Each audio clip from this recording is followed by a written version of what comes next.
Today we go on a journey. It starts in Sweden over 100 years ago, and then moves to London, and finally moves to future worlds and other planets. But we start in Sweden. Alfred Nobel spent his life finding ways to blow things up. He was born in 1833 in Stockholm.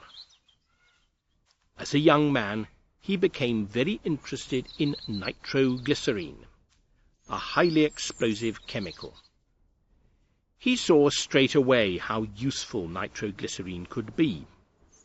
In mines, for example, to blast tunnels through the rock, or in civil engineering, to clear the path for new roads and railways, or in war, so that people could blow each other up more efficiently.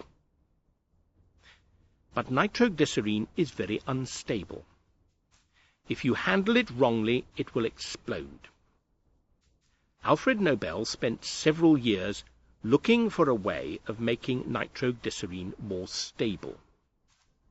His experiments caused a number of serious explosions, including one in which his brother and several other people were killed. But eventually he was successful.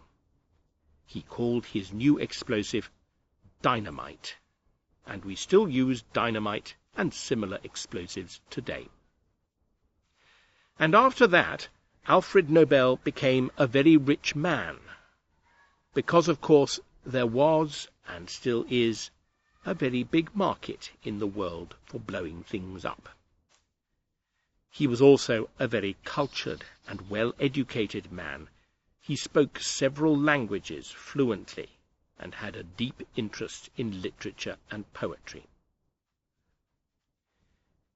Alfred Nobel died in 1896. He left a large amount of money to establish 5 prizes.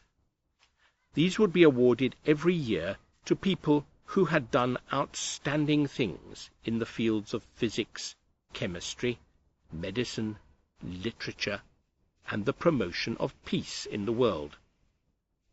Later, a 6th prize was added for economics.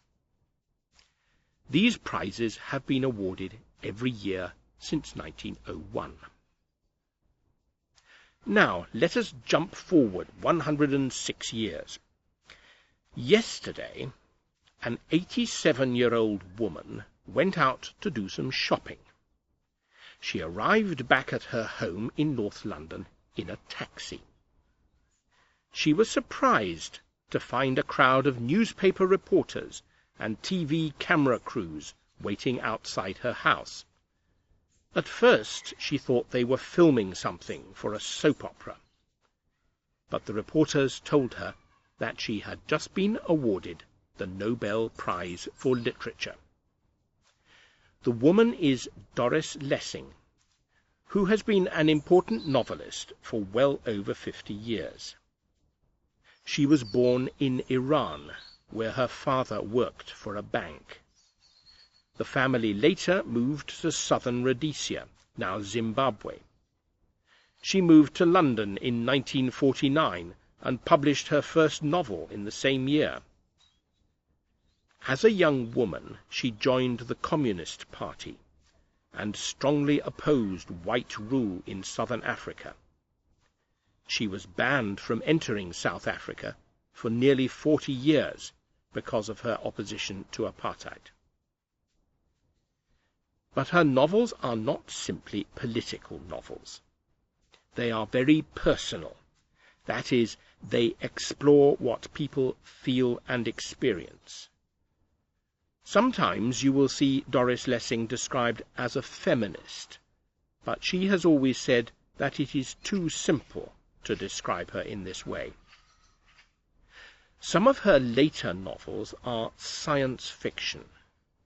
That is, they are set in imaginary worlds, distant planets, or worlds of the future. Many people do not like her science fiction novels. They say that they are unreadable. They argue that it is much more interesting to write about the real world than about imaginary worlds. But Doris Lessing's supporters say that her science fiction novels are just a new way of writing about what people are like inside. You may not have read any of Doris Lessing's books, but I guess that many of my listeners have read science fiction. What do you think? Is science fiction a new way of writing about what people are like, what they feel, what they experience? Or is it what we call escapism? That is, a way of running away from the real world to hide in worlds that we have invented. Goodbye.